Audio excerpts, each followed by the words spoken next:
it's like I had one transplant, I need another transplant and another organ. And the thing with a liver is you don't have something like dialysis to be the bridge. It's one of those things that you need a liver or you'll die. And it was so scary for us. And I went down the route of looking into potential living donation, but really relied on being on the wait list for a liver and hoping that I would be able to get a second chance at life through deceased donation.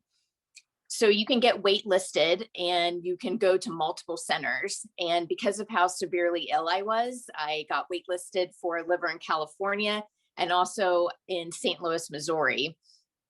I wound up that I needed to travel to St. Louis in order to get a liver because of how sick I was.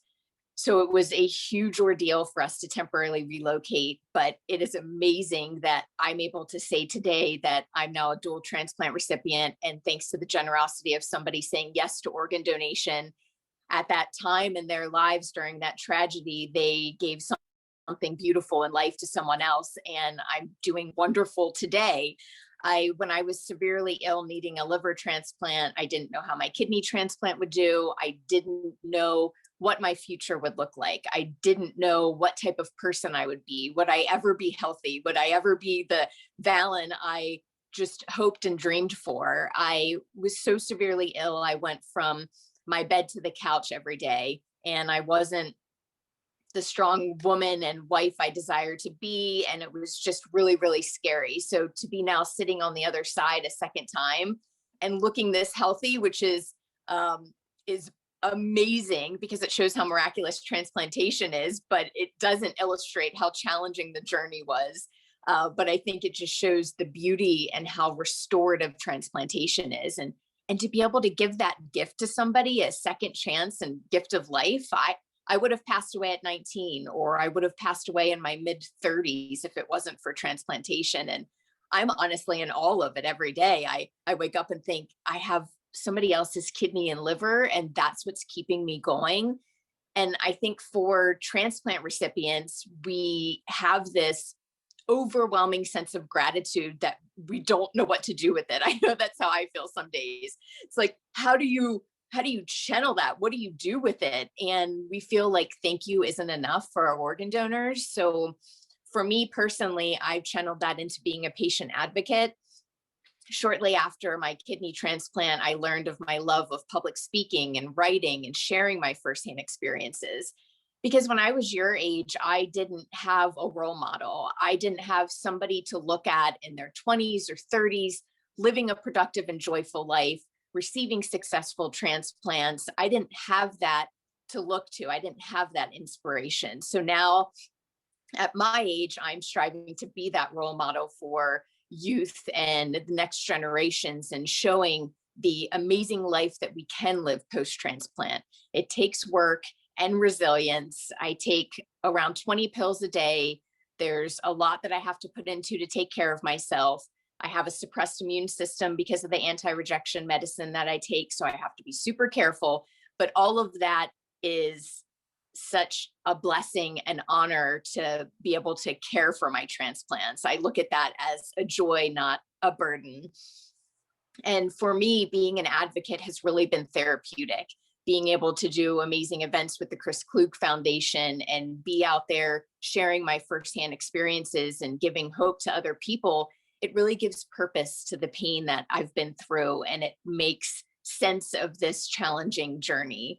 My goal is to be able to not only help transplant recipients, but to also show how grateful recipients are, with the hope that others will sign up and say yes to organ donation.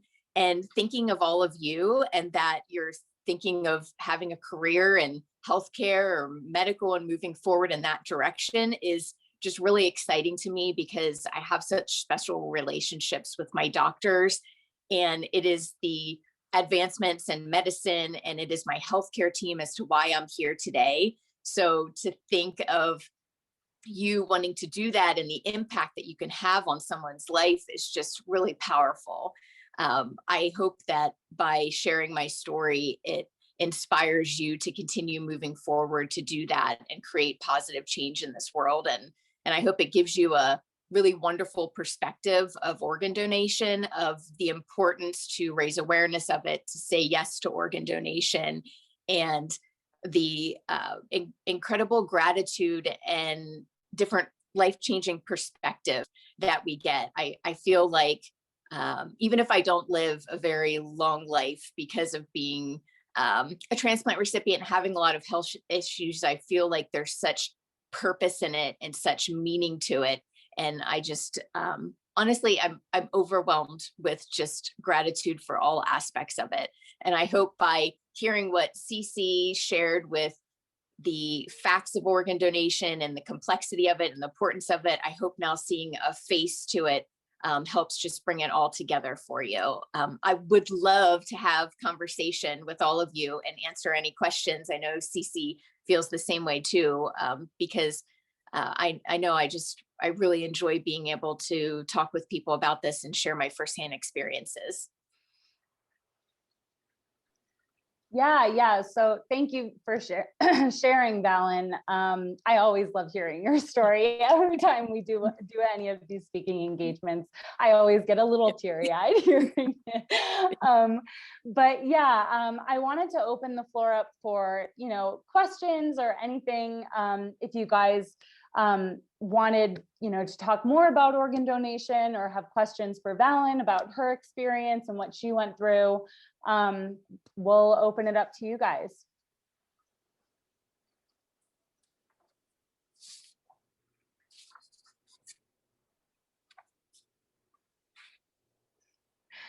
That's okay. If you guys have any, oh, sorry, Sarah. Oh, that's okay. I have a question.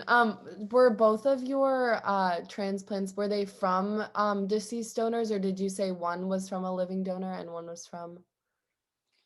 My kidney transplant when I was 19 was from a living donor, which is wonderful because everything feels celebratory, which is really awesome. I've known her since 8th grade and we celebrate all our anniversaries and birthdays and are really close. And my liver donor came from a deceased donor. And back when I got my kidney transplant, I thought to myself, I can't imagine those emotions because it's very different. Live donation, you celebrate.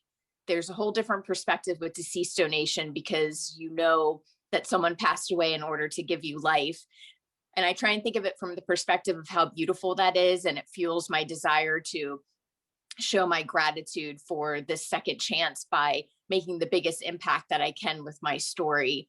And I've written to the donor family. There's a process that you can go through with the organ procurement organizations that you can write a letter to the donor family. I did that. I haven't heard back yet, but I hope to be able to communicate with them and meet them. And I hope that it would help them heal by seeing what I'm doing with their loved one's gift.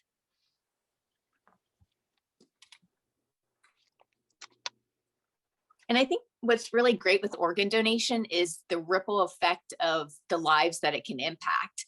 It's not like it just saved my life. It gave my parents their daughter back. It gave my husband his wife back. I can be more active in the community and with friends and everything. I just think the endless lives it can touch and the good that it can do is just such a beautiful thing. And I've met my best friends through advocating.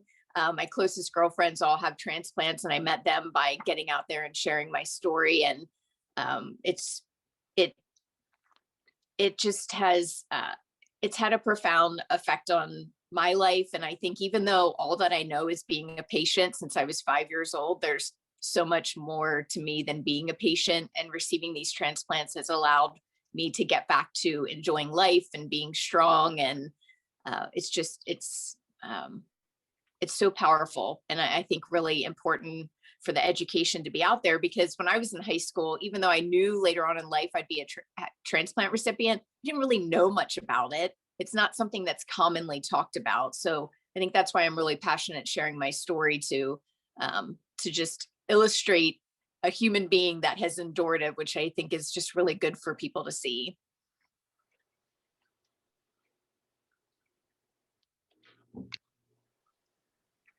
If you guys have, any other questions, that you wanted to ask, or that you think of after we sign off here, or just questions that, you know, weren't addressed or subjects that weren't addressed, you know, you can personally ask me or Valen. So please feel free to send either of us an email. I'm going to just send over some links and some email contact information in the chat. So I've included both mine and Valen's contact information, as well as the Chris Klug Foundation website link to learn more about what CKF does. I've also included Valen's website link if you'd like to learn more about her story. You can also register actually as an organ donor via the CKF website. So check that out if you're interested.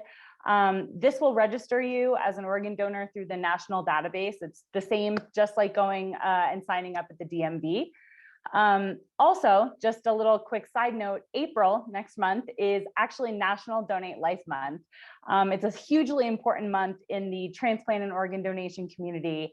It's a month dedicated to raising awareness of organ donation and the importance and the effects it has on others. So if you'd like to host another virtual event similar to this one, or promote organ donation through CKF, you can send me an email to get the ball rolling. Like I said, I've included the my email address and Valen's as well.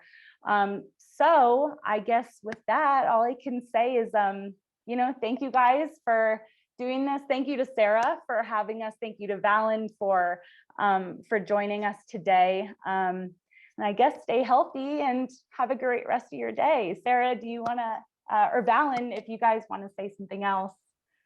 Yes, I was just going to wrap it up. I was going to say what you said. So thank you, Valen, so much for your time and your inspirational story. And thank you, Ms. Cunningham, for your information that you shared. And I hope everyone listening is interested, if not more than before, in becoming an organ donor in the near future. So thank you guys so much for coming, and have a good rest of your day. Thank you. Thank you.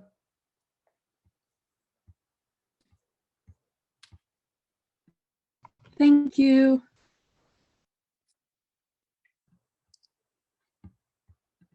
And Valen, really quick, I just had a quick question. So for my science project, I created an app to actually promote live organ donation. And I was wondering, there's a page on my app where I share the stories of people that have gone through organ donation. And I was wondering if you would consent to that, because I know that your story is one that I've never heard of. It's very unique, and I think that that would definitely help the process of potential live donors. Absolutely. Yeah, I'd be honored. That's awesome. Do you have any personal connection, or what got you interested in organ donation? Yes, so there are two main reasons. My uncle is currently on the organ transplant waiting list, and also I've been shadowing a transplant surgeon since the beginning of this school year. So those kind of two perspectives were the main propeller to creating it. But yeah. Oh, that's amazing. It's wonderful to see, and I'm excited you're gonna be able to impact and inspire so many lives by doing that. And I think it's so important for people around your age to have this education. I think to myself that I didn't know about it, even though it was personal to me and there was no education growing up about it. So it's really neat to see it. It means a lot to me. Thank you. Yes. I'm happy to give you my email, or maybe CC can send it to you and you can reach out to me, and then I'd be happy to help however I can. Yes, thank you. I would love to keep in touch too and just get more information as time passes. So thank you so much again for coming. I really appreciate it. It's my pleasure. Thank you. It's lovely to meet you. You too. Stay healthy. You Thanks. too. Take care. Bye.